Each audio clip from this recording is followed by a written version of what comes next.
இந்தியாவில் இன்று ஒரு இளைஞன் படித்து முடிக்கிறான். பள்ளி கல்வி முடிக்கிறான். கல்லூரிக்கு சென்று பட்டம் பெறுகிறான். போட்டித் தேர்வுகளுக்கு தயாராகிறான். அவனிடம் ஒரு கனவு இருக்கிறது. நல்ல வேலை வேண்டும், நல்ல சம்பளம் வேண்டும், குடும்பத்தை முன்னேற்ற வேண்டும். ஆனால் அந்த கனவுக்கும் உண்மையான வேலைவாய்ப்பு சந்தைக்கும் இடையே ஒரு மிகப்பெரிய இடைவெளி உருவாகிக் கொண்டிருக்கிறது.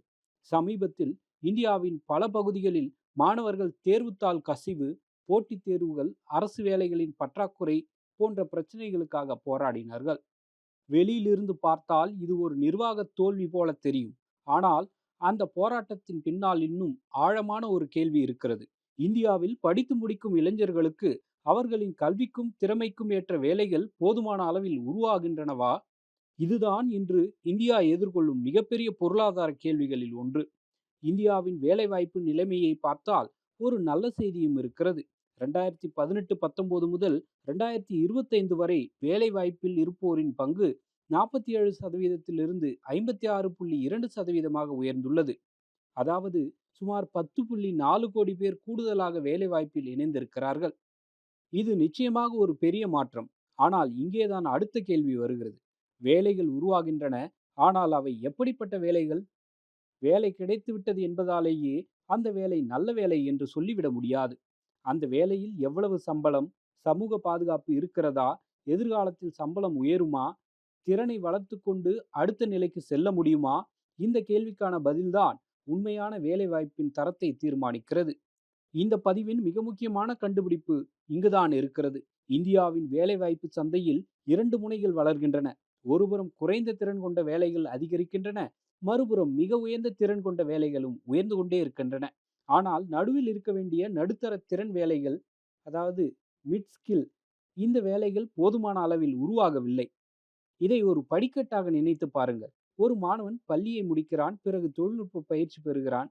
ஒரு தொழிற்சாலையில் இயந்திரங்களை இயக்கும் நபராக வேலைக்கு செல்கிறான். அனுபவம் பெறுகிறான். சம்பளம் உயர்கிறது. பிறகு சூப்பர்வைசர் ஆகிறான். அதிலிருந்து மேலாளர் நிலைக்கு செல்கிறான். இப்படித்தான் ஒரு சாதாரண குடும்பத்தை சேர்ந்த இளைஞன் படிப்படியாக மேலே வளர முடியும். அந்த நடுத்தர திறன் வேலைதான் அந்த படிக்கட்டின் நடுப்படி. ஆனால் அந்த படிக்கட்டின் நடுப்படிகளே காணாமல் போனால், கீழே குறைந்த ஊதிய வேலைகள், மேலே அதிக திறனும் அதிக சம்பளமும் கொண்ட வேலைகள். ஆனால் கீழிருந்து மேலே ஏறுவதற்கான பாதை குறைந்து கொண்டே போகிறது. இதுதான் இந்தியாவின் வேலைவாய்ப்பு சந்தையில் உருவாகிக் கொண்டிருக்கும் ஆபத்து. சுரங்கம் மற்றும் கட்டுமான தொழிலாளர்களின் எண்ணிக்கை சுமார் 1.48 கோடி அதிகரித்துள்ளது. கிளீனர்கள், உதவியாளர்கள், உணவு தயாரிப்பு உதவியாளர்கள் போன்ற பணிகளிலும் சுமார் 47 லட்சம் வேலைகள் அதிகரித்துள்ளன. அதே நேரத்தில் வணிகம், நிதி, விற்பனை போன்ற உயர்திறன் பணிகளில் சுமார் 27 லட்சம் வேலைகளும், சாஃப்ட்வேர், டேட்டாபேஸ், நெட்வொர்க் போன்ற துறைகளில் சுமார் 24 லட்சம் வேலைகளும் உருவாகியுள்ளன. ஆனால் கிளார்க்குகள், தொழில்நுட்ப நிபுணர்கள், இயந்திரங்களை இயக்குபவர்கள், பழுது பார்ப்பவர்கள், உற்பத்தி உதவியாளர்கள் போன்ற நடுத்தர திறன் வேலைகள் அதே வேகத்தில் வளரவில்லை. அதாவது இந்தியாவுக்கு இன்று ஒரு வித்தியாசமான வேலைவாய்ப்பு சந்தை உருவாகிறது. கீழே வேலை இருக்கிறது, மேலே வேலை இருக்கிறது. ஆனால் நடுவில் வேலைவாய்ப்பின் படிக்கட்டு பலவீனமாகிறது. பல தலைமுறைகளாக இந்திய குடும்பங்கள் தங்கள் குழந்தைகளிடம் ஒரு விஷயத்தை சொல்லி வந்திருக்கின்றன. நன்றாக படித்தால் நல்ல வேலை கிடைக்கும். இது இந்திய நடுத்தர வர்க்கத்தின் மிகப்பெரிய நம்பிக்கை. படிப்பு, பட்டம், நல்ல வேலை, நல்ல சம்பளம், குடும்ப முன்னேற்றம். ஆனால் அந்த சமன்பாட்டில் இப்போது ஒரு மாற்றம் தெரிகிறது. 2018-19 ஒப்பிடும்போது 2025இல் 12ஆம் வகுப்பு முடித்தவர்களுக்கான ஊதிய முன்னிலை சுமார் 9% பாயிண்ட்ஸ் குறைந்துள்ளது. கல்லூரி கல்வி பெற்றவர்களுக்கான ஊதிய முன்னிலையும் சுமார் 5% பாயிண்ட்ஸ் குறைந்துள்ளது. இதன் பொருள் கல்வி தேவையில்லை என்பது அல்ல. மாறாக கல்வி மட்டும் போதாது என்பதுதான் புதிய உண்மை. ஒரு பட்டம் வைத்திருப்பது மட்டும் வேலைக்கான உத்தரவாதமாக இல்லாத உலகத்திற்குள் இந்தியா நுழைந்து கொண்டிருக்கிறது. இப்படி ஏற்கனவே சவாலில் இருக்கும் வேலைவாய்ப்பு சந்தைக்குள் இப்போது செயற்கை நுண்ணறிவு வேறு நுழைந்திருக்கிறது. அதாவது ஏஐயும் நுழைந்திருக்கிறது. முன்பு ஆட்டோமேஷன் என்றால் மனிதர்கள் மீண்டும் மீண்டும் செய்யும் ஒரே மாதிரியான வேலைகளை இயந்திரங்கள் செய்வது என்று நினைத்தோம். ஆனால் ஜெனரேட்டிவ் ஏஐ அந்த எல்லையை தாண்டி விட்டது. இப்போது ஏஐ எழுதுகிறது, கோடிங் செய்கிறது, தரவுகளை ஆய்வு செய்கிறது, அறிக்கைகளை உருவாக்குகிறது, வாடிக்கையாளர்களுடன் தொடர்பு கொள்கிறது, நிதி மற்றும் கணக்கியல் பணிகளுக்கும் உதவுகிறது. இதனால் சாஃப்ட்வேர் மற்றும் database professionals, numerical clerks, mathematicians, statisticians, business மற்றும் ஃபினான்ஸ் ப்ரொஃபஷனல்ஸ் போன்ற வேலைகள் அதிக ஏஐ எக்ஸ்போஷர் கொண்ட பணிகளாக மாறுகின்றன. ஒரு காலத்தில் தொழில்நுட்பம் குறைந்த திறன் வேலைகளை மட்டுமே மாற்றும் என்று நினைத்தோம். இப்போது நிலைமை மாறுகிறது. ஏஐ படித்தவர்களின் வேலைகளையும் மாற்றக்கூடிய நிலைக்கு வந்துவிட்டது. இங்கே நாம் ஒரு முக்கியமான விஷயத்தை புரிந்து கொள்ள வேண்டும். ஏஐ என்பது வேலைகளை அழிக்கும் இயந்திரம் மட்டுமல்ல. சரியான முறையில் பயன்படுத்தினால் அது மனிதர்களின் உற்பத்தி திறனை பல மடங்கு உயர்த்தக்கூடிய கருவியாகவும் மாறலாம். உதாரணமாக, ரூஃப்டாப் சோலார் அதிகரித்தால் எலக்ட்ரீஷியன்ஸ் தேவைப்படும். இவி சார்ஜிங் இன்ஃப்ராஸ்ட்ரக்சர் வளர்ந்தால் இன்ஸ்டாலேஷன் மற்றும் மெயின்டெனன்ஸ் டெக்னீஷியன்ஸ் தேவைப்படும். ஆட்டோமேட்டட் ஃபேக்டரிஸ் வந்தாலும் மெஷின் ஆபரேட்டர்ஸ் தேவைப்படுவார்கள். குவாலிட்டி கண்ட்ரோல் பணியாளர்கள் தேவைப்படுவார்கள். இதே போல ரிப்பேர் டெக்னீஷியன்ஸ் தேவை. மருத்துவத்துறையில் ஏஐ நோயை கண்டறிய உதவினாலும் நர்சஸ் தேவைப்படுவார்கள்.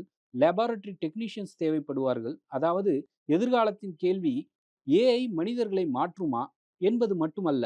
முக்கியமான கேள்வி, ஏஐ உடன் இணைந்து வேலை செய்யும் மனிதர்களுக்கான புதிய வேலைகளை இந்தியா எவ்வளவு வேகமாக உருவாக்கும் என்பதுதான். இந்தியாவின் டெமோகிராஃபிக் டிவிடெண்ட், மக்கள் தொகை ஆதாயம், இதுதான் இந்தியாவுக்கு மிகவும் முக்கியமான விஷயம். 2036க்குள் இந்திய மக்கள் தொகையில் கிட்டத்தட்ட மூன்றில் 2 பங்கு பேர் வேலை செய்யும் வயதில் இருப்பார்கள். இது இந்தியாவுக்கு கிடைத்திருக்கும் மிகப்பெரிய வரலாற்று வாய்ப்பு. இவ்வளவு பெரிய இளம் மக்கள் தொகை வேறு சில நாடுகளில் இல்லவே இல்லை. ஆனால் இளைஞர்கள் அதிகமாக இருப்பது மட்டும் போதாது. இளைஞர்களுக்கு வேலை இருந்தால்தான் இளமை ஒரு பொருளாதார சக்தியாக மாறும். வேலை இல்லாமல் இளைஞர்கள் எண்ணிக்கை மட்டும் அதிகரித்தால் அந்த டெமோகிராஃபிக் டிவிடெண்ட் ஒரு டெமோகிராஃபிக் பிரஷராக மாறிவிடும். எக்கனாமிக் சர்வே மதிப்பீட்டின்படி வளர்ந்து வரும் தொழிலாளர் படையை உற்பத்தியாக வேலைக்கு கொண்டு வர 2030 வரை இந்தியா ஆண்டுக்கு சுமார் 78.5 லட்சம் நான் ஃபார்ம் ஜாப்ஸ் உருவாக்க வேண்டியிருக்கும். ஒவ்வொரு ஆண்டும் இது மிகப்பெரிய சவால். முதல் தேவை, பெரிய அளவில் ப்ரொடக்டிவ் நான் ஃபார்ம் ஜாப்ஸ் உருவாக்க வேண்டும். Manufacturing, construction, logistics, health care, hospitality, trade, இந்த துறைகள் வேகமாக விரிவடைய வேண்டும். அடுத்ததாக, தொழில்நுட்பத்துடன் இணைந்து செயல்படும் நடுத்தர திறன் வேலைகளை உருவாக்க வேண்டும். ஏஐ வந்துவிட்டது என்பதற்காக மனிதர்களை வெளியேற்றுவது மட்டுமே தீர்வு அல்ல. ஏஐ இயங்கும் தொழிற்சாலைக்கு புதிய வகையான தொழில்நுட்ப பணியாளர்கள் தேவை. ஏஐ பயன்படுத்தும் மருத்துவமனைக்கு புதிய திறன்களை கொண்ட ஹெல்த் கேர் ஒர்க்கர்ஸ் தேவை.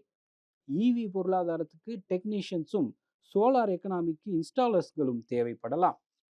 அதனால் தொழில்நுட்ப முன்னேற்றம் மனித வேலைவாய்ப்பை அழிப்பதற்கு பதிலாக மனித வேலைவாய்ப்பின் தன்மையை மாற்ற வேண்டும். மற்றொரு முக்கியமான மாற்றம் கல்வியில் தேவை. ஒவ்வொரு மாணவருக்கும் ஏஐ ஸ்கில்ஸ் என்ற ஒரு பொதுவான பாடத்தை மட்டும் கற்றுக் கொடுப்பது போதாது. ஒரு அக்கவுண்டன்ட் ஏஐ உருவாக்கிய அனாலிசிஸை எப்படி சரிபார்ப்பது என்பதை அறிய வேண்டும். ஒரு நர்ஸ் ஏஐ வழங்கும் டெசிஷன் சப்போர்ட் கருவியை எப்படி பயன்படுத்துவது என்பதை அறிய வேண்டும். ஒரு சேல்ஸ் ஒர்க்கர் ஏஐ வழங்கும் கஸ்டமர் இன்சைட்ஸை மனித அனுபவத்துடன் எப்படி சேர்ப்பது என்பதை அறிய வேண்டும். அதாவது, ஏஐயை கற்றுக்கொள் என்பதற்கு பதிலாக உன் தொழிலில் ஏஐ எப்படி பயன்படுத்துவது என்று கற்றுக்கொள் என்ற அணுகுமுறைதான் தேவை. இறுதியாக, இந்த முழு பதிவையும் ஏஐ வேலைகளை பறிக்கப் போகிறதா என்று மட்டும் புரிந்து கொள்வது தவறு. இந்தியாவின் வேலைவாய்ப்பு பிரச்சனை ஏஐ வருவதற்கு முன்பே தொடங்கிவிட்டது. ஏற்கனவே வேலைவாய்ப்பு சந்தையின் நடுப்பகுதி சுருங்கிக் கொண்டிருக்கிறது. கல்வி கற்ற இளைஞர்கள் அதிகரிக்கிறார்கள். அவர்களின் எதிர்பார்ப்புகள் உயர்கின்றன. ஆனால் அவர்களுக்கு ஏற்ற நடுத்தர மற்றும் உயர்தர வேலைகள் அதே வேகத்தில் உருவாகவில்லை. இப்போது ஏஐ இந்த மாற்றத்தை இன்னும் வேகப்படுத்தலாம். எனவே இந்தியாவுக்கு முன்னால் 2 பாதைகள் இருக்கின்றன. ஒரு பாதையில் ஒரு சிறிய உயர்திறன் கொண்ட குழு ஏஐயின் பலனை பெறும். பெரும்பான்மையான மக்கள் குறைந்த ஊதிய வேலைகளில் சிக்கிக் கொள்வார்கள். மற்றொரு பாதையில் ஆர்டிஃபிஷியல் இன்டெலிஜென்ஸை மனிதர்களின் உற்பத்தி திறனை உயர்த்தும் கருவியாக பயன்படுத்தி புதிய தொழில்கள், புதிய நடுத்தர திறன் வேலைகள், உயர்ந்த ஊதியம் மற்றும் சமூக முன்னேற்றத்துக்கான புதிய வாய்ப்புகளை உருவாக்க முடியும். அதனால்தான் இந்த பதிவின் மிக ஆழமான கேள்வி, ஏஐ இந்தியர்களின் வேலைகளை எடுத்துக்கொள்ளுமா என்பது அல்ல. ஏஐ வருவதற்கு முன்பே இந்தியா உருவாக்க தவறிய நல்ல வேலைகளை ஏஐ காலத்தில் இந்தியா உருவாக்கப் போகிறதா என்பதுதான். இந்தியாவின் டெமோகிராஃபிக் டிவிடெண்ட் ஒரு தங்கமான வாய்ப்பு. ஆனால் அந்த வாய்ப்பு தானாகவே செல்வமாக மாறாது. இளைஞர்களின் எண்ணிக்கையை பொருளாதார சக்தியாக மாற்றுவது வேலைவாய்ப்பு. வேலைவாய்ப்பை முன்னேற்றமாக மாற்றுவது திறன். அந்த திறனை எதிர்காலத்துடன் இணைப்பது தொழில்நுட்பம். இந்த மூன்றையும் இணைக்க தவறினால் இந்தியாவின் மிகப்பெரிய பலமாக கருதப்படும் அதன் இளைய மக்கள் தொகையே நாளை மிகப்பெரிய பொருளாதார கேள்வியாக மாறக்கூடும். இந்தியா இப்போது எதிர்கொள்ள வேண்டிய கேள்வி இளைஞர்கள் எத்தனை பேர் இருக்கிறார்கள் என்பதல்ல, அவர்களுக்காக நாம் எத்தனை நல்ல எதிர்காலங்களை உருவாக்கப் போகிறோம் என்பதுதான். நன்றி, வணக்கம்.